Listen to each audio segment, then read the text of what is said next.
Relatos del lado oscuro.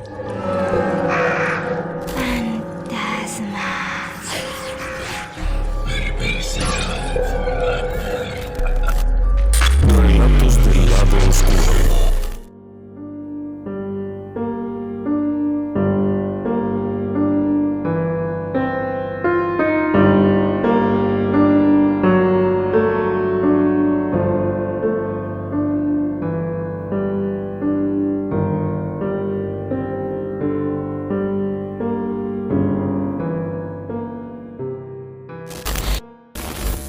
En los años 70, la compañía norteamericana True Kids inició una campaña de expansión de su cadena de tiendas de juguetes llamada Toys R Us. La cadena de juguetes había iniciado muchos años atrás, en los años 40, y desde los años 50 había comenzado a aspirar a un crecimiento mayor. Pero en 1970, la nueva dirección, una nueva política financiera, que incluía casa de bolsa y todo aquello, obliga a la empresa a expandirse con una dinámica diferente. Serán tiendas muy interesantes. Su objetivo es convertirse en un segment killer, es decir, en que domine el segmento de mercado. Toys R Us es un segmento particular, se enfoca a niños, bebés y adolescentes.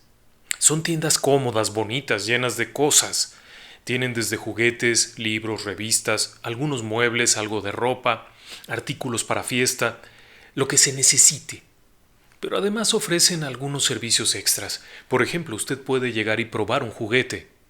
En esa época se iniciaba con los juguetes electrónicos, había algunas cosas más o menos delicadas, pistas de carreras Excalextric, etcétera, etcétera, y podía usted llegar ahí y probar las cosas. Además, algunos amables empleados, vestidos de forma muy colorida, le podían atender a todas sus consultas.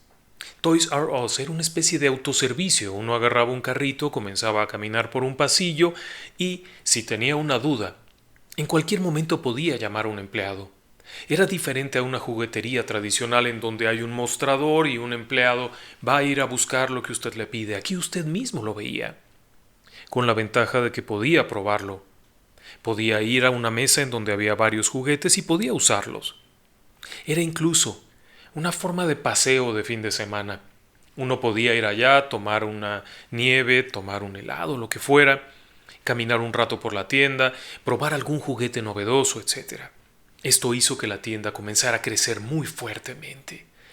En los años siguientes, Toys R Us alcanzaría a tener 800 tiendas en todo el mundo, lo cual es muy importante. Dentro de esta política de expansión, dentro de los Estados Unidos, proyectaron una tienda en California, en un lugar conocido como Sunnyvale. A unas 30 millas de San Francisco encontraron un predio precioso. Este predio había sido una plantación durante muchos años y ahora pertenecía a la ciudad de Sunnyvale. Así es que los arreglos se hacen. Los preparativos llevan a la construcción de una tienda de unos 6,000 a 7,000 metros cuadrados, es decir, una tienda muy grande para el giro. Ubicada en un sitio particularmente privilegiado, la tienda seguiría el nuevo modelo de negocio. Una arquitectura especial, letras de colores, luces interesantes, muchos cajones de estacionamiento por todos lados y en la cercanía, posteriormente, se construiría un mall, es decir, un centro comercial, con otras tiendas, lo que sería una integración comercial muy interesante. Toys R Us termina su tienda para 1971 y la inaugura con bombo y platillo. Numerosas autoridades llegan y hay una fiesta de inauguración. Durante los días siguientes la tienda demostraría ser un excelente punto de venta. Siendo novedoso, con muchos productos, muy rápido se colocaría en el gusto de la gente y las ventas seguirían creciendo. Aparentemente todo iba muy bien, salvo por 2 o 3 detalles. El primero de ellos era el hecho de que varios empleados renunciarían de forma repentina, sin dar una explicación clara. Otros empleados pasarían momentos muy tensos al interior de la tienda, sobre todo chicas. La tienda obviamente contrataba personas jóvenes de apariencia juvenil y alegre. Era el objetivo. El público se sentiría más identificado con estas chicas lindas, jóvenes y simpáticas. Sin embargo, varias de ellas experimentaron situaciones que las llevaron a sufrir crisis de nervios dentro de la tienda. Esto era muy inusual y no había ocurrido en ninguna otra tienda, y las políticas de personal eran bastante firmes y muy precisas. El gerente de turno y posteriormente los otros gerentes que le reemplazaron muy rápidamente presentaban los mismos informes. Personal que de pronto ya no iba.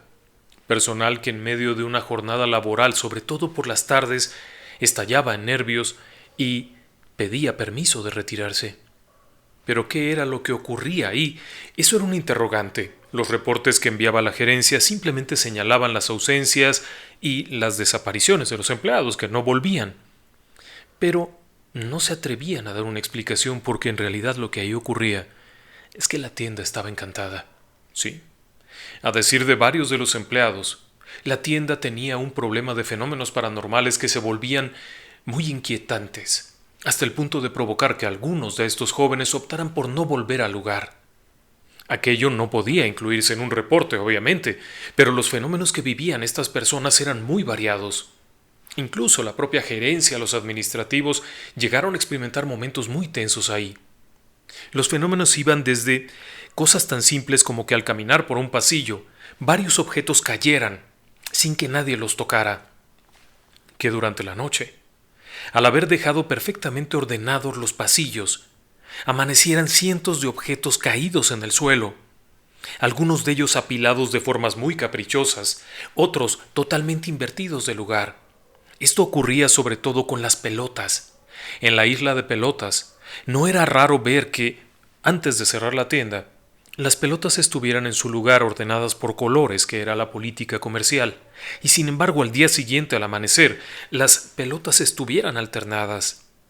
Cabe señalar que Toys R Us no contaba con un servicio de vigilancia interior, sino que se cerraba por completo a la hora de la salida y no había forma de abrirlo sino hasta que al día siguiente llegaran los primeros empleados y una persona de seguridad abriera la tienda.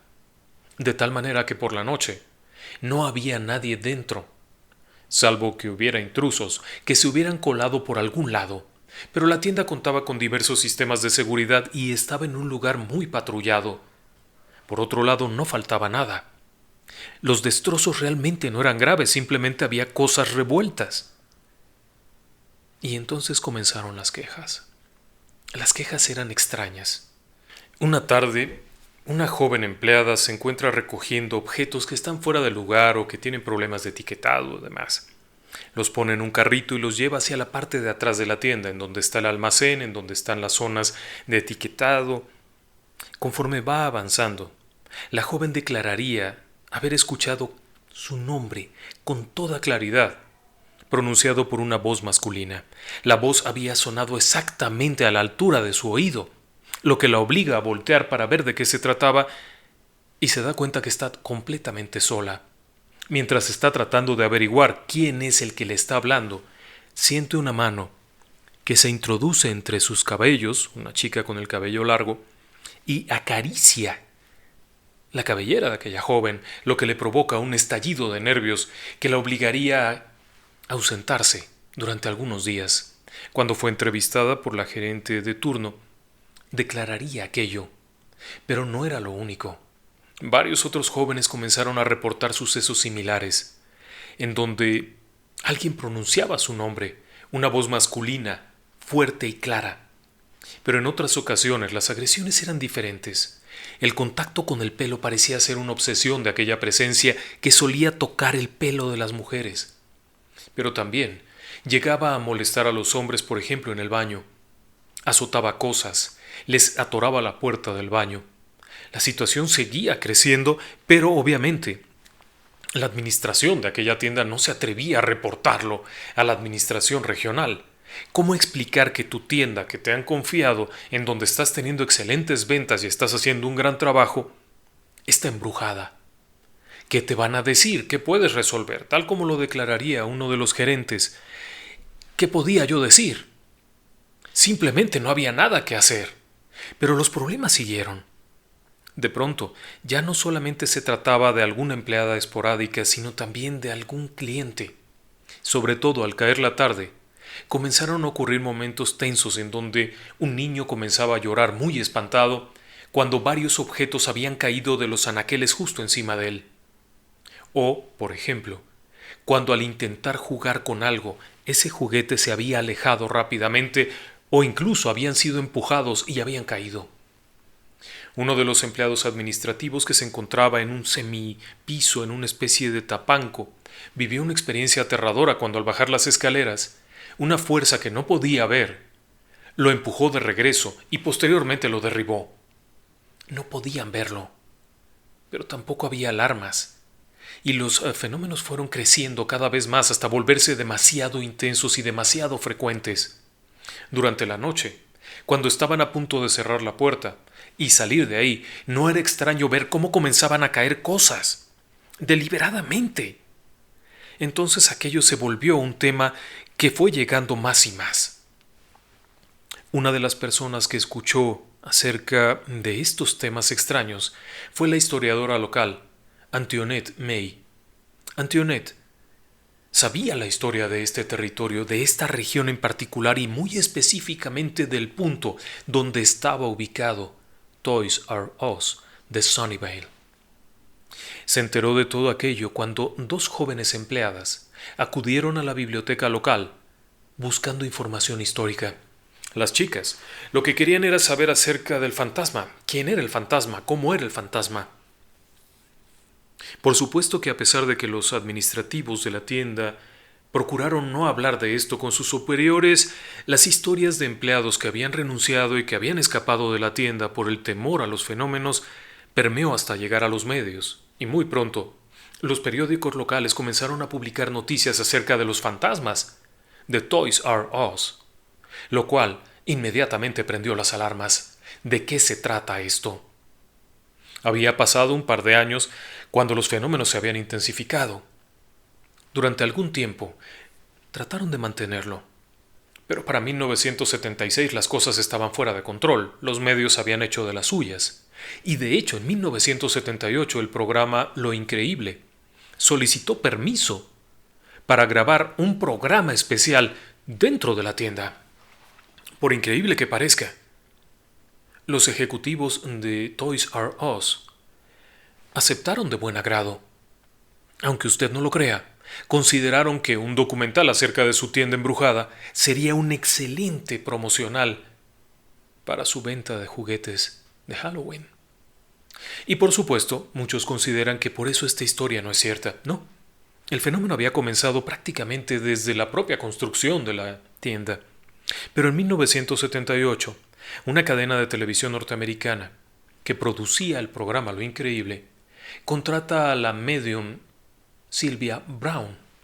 Sylvia Browne había cobrado fama durante algunos años por sus predicciones, sesiones espiritistas y, aparentemente, la intervención de esta mujer en diferentes casos de fenómenos paranormales. No era una mujer con muy buena reputación, era una medium de televisión, pero llamaría la atención. Por supuesto que también se invitó a Antoinette May, la historiadora local, para que diera su versión de la historia y se organizó una sesión espiritista. Para tal efecto, se colocarían algunas cámaras por aquí y por allá. Posteriormente se armaría un buen documental y se presentaría como un programa de tele. Así es que inicia aquello. Para que el asunto tenga más interés, se reúnen varios de los empleados de la tienda, quienes han dado sus testimonios acerca de lo ocurrido y quienes han platicado incluso con Sylvia Browne contando sus experiencias. Aquella noche de 1978, después de cerrar la tienda, al interior se quedan varios empleados, en total son 16 personas. Entre ellos está Antoinette May, está Sylvia Browne, está un fotógrafo profesional, está un camarógrafo, varios empleados de la tienda. Se disponen en un círculo. Específicamente, el pasillo 15C es donde mayor actividad se había registrado, así es que ahí se ubican estas personas. Comienza entonces la sesión. Apenas pasados unos minutos, Sylvia Browne comienza a decir que está percibiendo al fantasma. que lo tiene muy cerca, que de hecho el fantasma le está diciendo que recoja los pies, porque si no lo hace se va a mojar.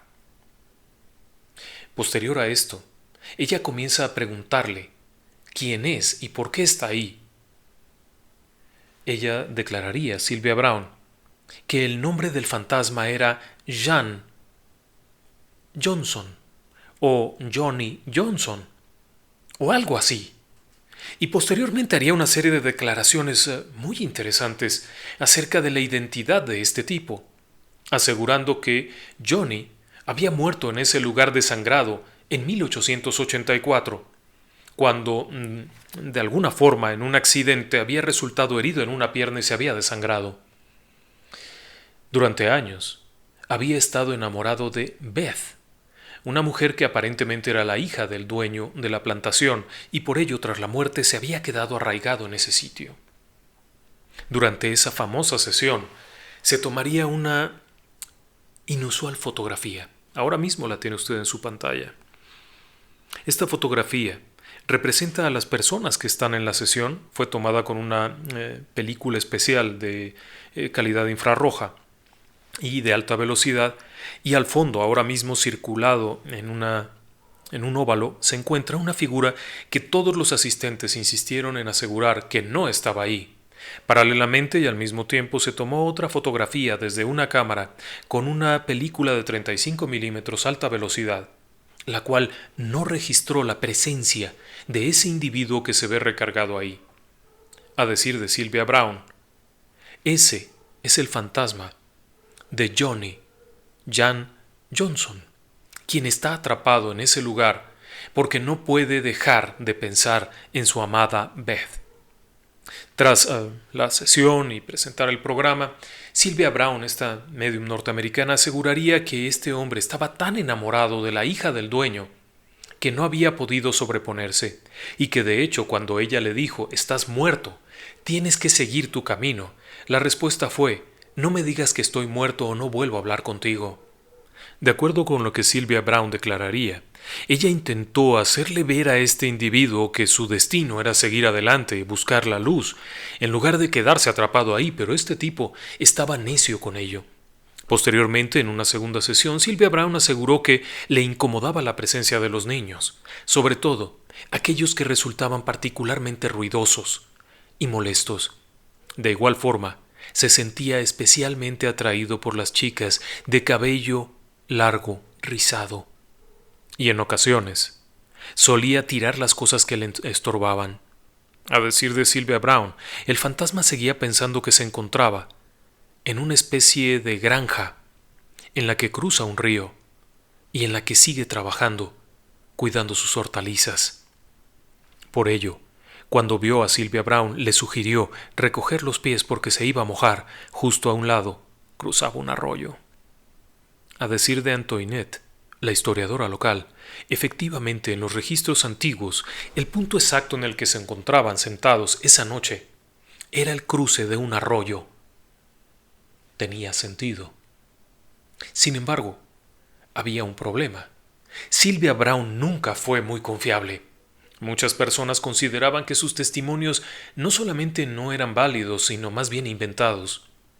Su exesposo declararía abiertamente que Sylvia Browne hacía trampa todo el tiempo y que, por lo regular, inventaba cosas.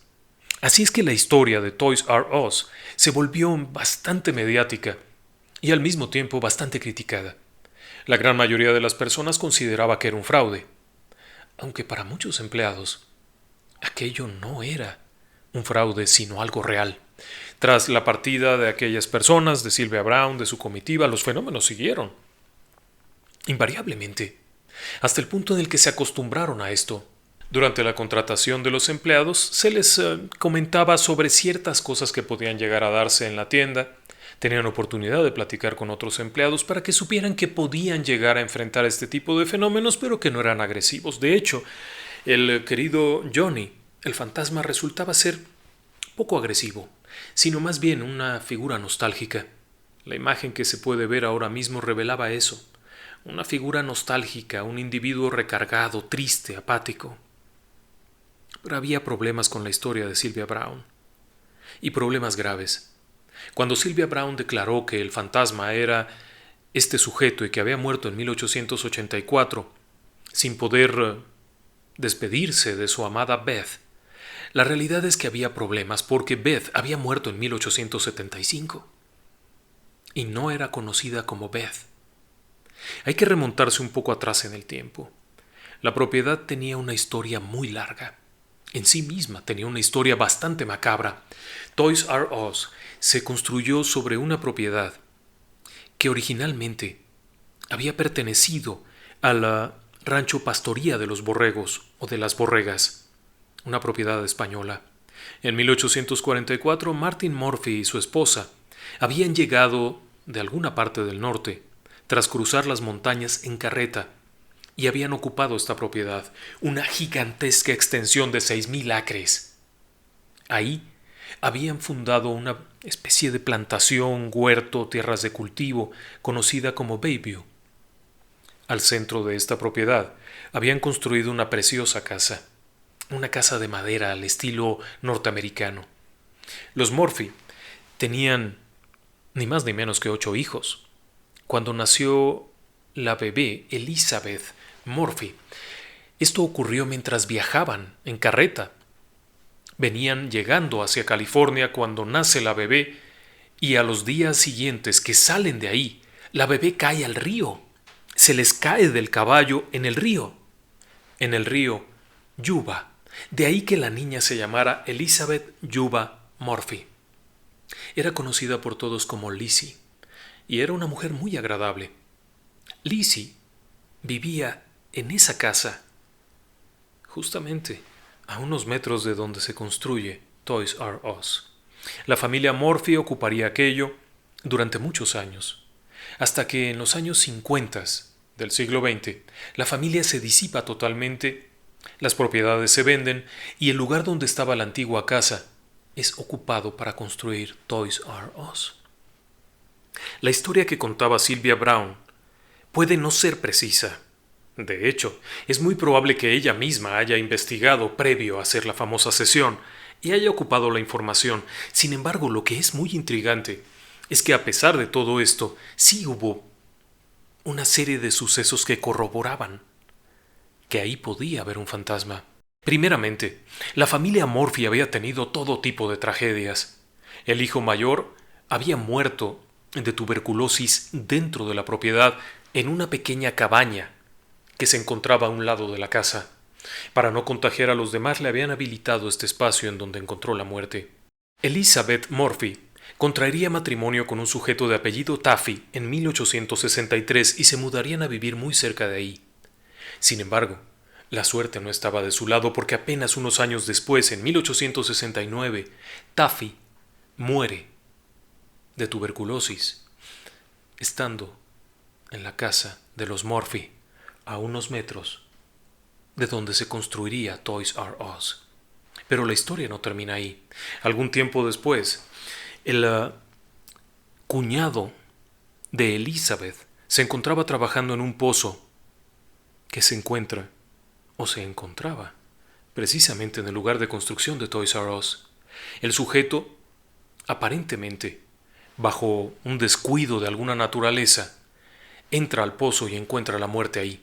Mientras hacían algún trabajo, una de las bombas que utilizaba una especie de motor primitivo provocó gases y le causó la muerte. Así es que en ese lugar ya había habido varios muertos, y de hecho la propia Elizabeth encontraría la muerte apenas con 31 años de edad en 1875. Ahí, a unos metros de Toys R Us. En cuanto a Johnny, el supuesto fantasma, la realidad es que Antoinette pudo confirmar que existió un inmigrante sueco cuyo nombre era Johan Johansson. Johansson había llegado a la región de Sunnyvale y había comenzado a participar en una iglesia luterana local, con la idea de convertirse en ministro. Sin embargo, al contraer una infección que desarrollaría en una especie de encefalitis derivada de la fiebre, Johansson perdería en cierta parte la capacidad mental, lo que lo obligaría a dejar sus propósitos de ser ministro y a ir a trabajar a la propiedad de los Murphy. De acuerdo con Antoinette May, a este sujeto le llamaban el loco Johnny, Crazy Johnny. La gente no pronunciaba su nombre sueco, pero lo conocían como Johnny, y derivado de los problemas mentales que le había acarreado la encefalitis, era conocido como el loco Johnny. De ahí a que hubiera estado enamorado de Elizabeth es poco probable. La leyenda urbana dice que Johnny se enamoró de Elizabeth Murphy, la hija de los dueños de la plantación, y que cuando ésta huyó hacia Boston con su enamorado, él se había desesperado horriblemente. La realidad es que Elizabeth no huyó con nadie, se casó con Taffy y se fue a vivir a unas millas de distancia de ahí. Si estaba enamorado o no estaba enamorado, no se puede saber en realidad. Lo que sí es un hecho, o por lo menos es lo que asegura Antoinette May, es que el loco Johnny, es decir, Johan Johansson, murió muy cerca de ahí, en donde se construyó precisamente la juguetería Toys R Us. Incluso, según parece, hay una fotografía en la que aparece muy primitivamente el loco Johnny, quien habría trabajado como empleado de granja al no poder continuar con sus aspiraciones de ministro religioso. Es interesante toda esta trama, porque justificaría la presencia paranormal, independientemente de lo que haya hecho o no hecho la buena amiga Sylvia Browne en su vida y de algunos fraudes que se le pudieron comprobar. Lo que es una realidad es que el predio en donde estaba construido la tienda estaba repleto de historias trágicas, de muertes, de personas jóvenes, de personas mayores, e incluso existía un Johnny que había muerto en ese lugar. La información podía estar a la mano de cualquiera. Si Antoinette May lo había conseguido, es muy probable que Sylvia Browne también lo hubiera conseguido. Sin embargo, durante la sesión espiritista en la que aseguró haber tenido contacto y haber hablado con el espíritu del difunto Johnny, varios de los asistentes reportaron haber sentido una especie de molestia muy intensa, derivada de una especie de zumbido muy fuerte que percibieron justo cuando ella estaba hablando. Cada vez que Sylvia Browne hablaba, aquel zumbido se detenía, pero para cuando parecía estar escuchando, el zumbido se volvía muy intenso. Como fuera, el asunto está en que, pasado el tiempo, la historia de Sylvia Browne ha ido quedando en el olvido, pero la juguetería siguió teniendo problemas paranormales todo el tiempo, hasta el punto en el que muchas personas esperaban ir de noche en el momento en el que hubiera una venta nocturna o justo antes del cierre, para tener oportunidad de ver algún fenómeno extraño. Toys R Us, tristemente, ha cerrado sus puertas en el 2017, desplazada por el comercio electrónico, desplazada por la crisis de los centros comerciales. Actualmente el comercio se encuentra cerrado, vacío en su interior. Hubo una pequeña temporada en la que vendían artículos de Halloween, pero actualmente está cerrado. Varios investigadores paranormales han solicitado permiso de entrar en los últimos años y paulatinamente se les ha negado. La empresa Toys R Us, al igual que su operadora, no ha tenido oportunidad de reabrir el negocio ni de volver a tener nada ahí. Actualmente está en el olvido. Pero la historia que se tejió desde 1971 sigue siendo una historia apasionante. Puede haber habido mano negra en la historia de Sylvia Browne, pero lo que es un hecho es que algo ocurría ahí dentro. Y por otra parte, con respecto a la fotografía en sí misma es bastante intrigante. Primero, al analizar los negativos, la imagen del hombre que está parado junto al estante está en el negativo, es decir, que no fue una doble exposición. Por otra parte, la película infrarroja no es muy apta para los trucajes. Es bastante directa y se imprime muy rápidamente. Una segunda impresión provocaría que se quemara totalmente. Así es que no estaba truqueada. El hombre parado estaba en la fotografía. En la película que paralelamente se tomó en el mismo momento no aparece la imagen, pero quizá porque no había suficiente luz. El hecho es que de los asistentes en ese momento, entre ellos varios empleados de la tienda, aseguraban que ahí no había ninguna persona parada. Justo en el punto donde se observa a este individuo que parece estar con las manos metidas en las bolsas, nostálgico, no había nadie parado. Esta es una fotografía famosa por muchos temas, entre otros por el hecho de que no se ha podido acreditar plenamente el fraude. Si es Johnny el fantasma, pudiera estar ahí parado. Pero sea cual sea la historia, este sitio está repleto de muertes. Y si bien a Elizabeth Yuba Murphy no se le conocía como Beth, sino como Lizzie, hay registro de que dentro de la propiedad sí había numerosas empleadas y personas que eran conocidas como Beth. Incluso algunas de estas personas murieron más o menos en 1884 y varias de estas eran mujeres jóvenes. Así es que la historia podría tener una consecuencia razonable dentro del mundo de lo paranormal. Por otro lado, el hecho de que se presentara en una juguetería también tiene una cierta razón particular. Estos sitios se vuelven muy efervescentes de actividad humana y de emociones muy claras, muy nítidas, muy transparentes. La reunión de numerosos niños, alegres, agitados, las emociones, todo esto se vuelve un perfecto elemento para la supervivencia espiritual después de la muerte arraigada en un sitio. Es decir, se le alimenta con toda esta energía vital. Y de hecho, hay otros casos similares en los que han ocurrido fenómenos de esta naturaleza, como el caso de una juguetería en Palo Alto, en donde también, durante los últimos 30 años, justo hasta antes del cierre del comercio, existió un fenómeno paranormal recurrente, la figura de un hombre mayor que paseaba por los pasillos. ¿Sí? Durante este tiempo, se asegura que el antiguo dueño del comercio ha seguido cuidando su negocio. Esto se explica nuevamente por lo mismo, la energía vital. Para que una manifestación paranormal sea evidente, sea notoria y se haga sentir, depende mucho de la energía de las personas. Y a decir de los expertos, en una juguetería toda esta combinación de emociones, del ruido, de los juegos, las risas, terminan por generar esa energía necesaria. Hoy en día, no sabemos qué ocurre ahí dentro. Buenas noches y que descansen en paz.